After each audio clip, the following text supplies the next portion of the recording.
17वीं शताब्दी की शुरुआत में एक छोटे तटरक्षक दल से लेकर 21वीं सदी की बेहतरीन जल सेनाओं में शुमार होने तक भारतीय नौसेना ने एक लंबा सफर तय किया है।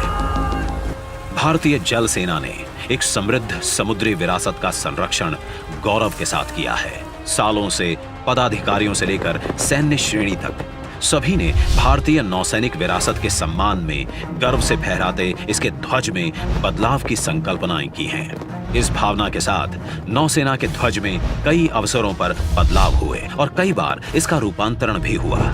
इसी कड़ी में 2 सितंबर 2022 को भारतीय नौसेना औपनिवेशिक अतीत के अंतिम अवशेषों को ध्वज से हटाकर अपने नए ध्वज को अंगीकृत करेगी। नई पताका के ऊपरी बाएं चतुर्थांश में राष्ट्रीय ध्वज है। साथ ही है एक नीले रंग के अष्टकोणीय चिन्ह के अंदर एक लंगर के ऊपर स्थापित राष्ट्रीय चिन्ह और देवनागरी में नौसेना का आदर्श वाक्य शम नो वरुणः, जो एक ढाल की आकृति बनाता है।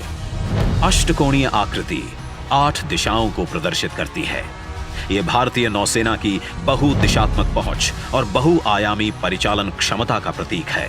2 सुनहरी रेखाओं से बनी यह अष्टकोणीय आकृति महान भारतीय सम्राट छत्रपति शिवाजी महाराज की मुहर से प्रेरित है।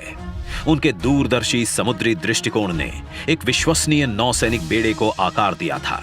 इस बेड़े में 60 युद्धपोत और लगभग 5000 नौसैनिक शामिल थे।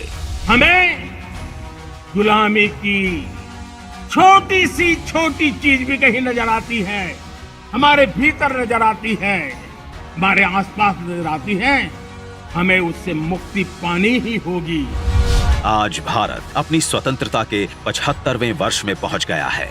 ऐसे में नौसेना की नई पताका हमारे सामुद्रिक रक्षक भारतीय नौसेना के मन को उन्मुक्त कर उनकी अदम्य भावना को और भी अधिक सशक्त बनाने की दिशा में एक कदम है।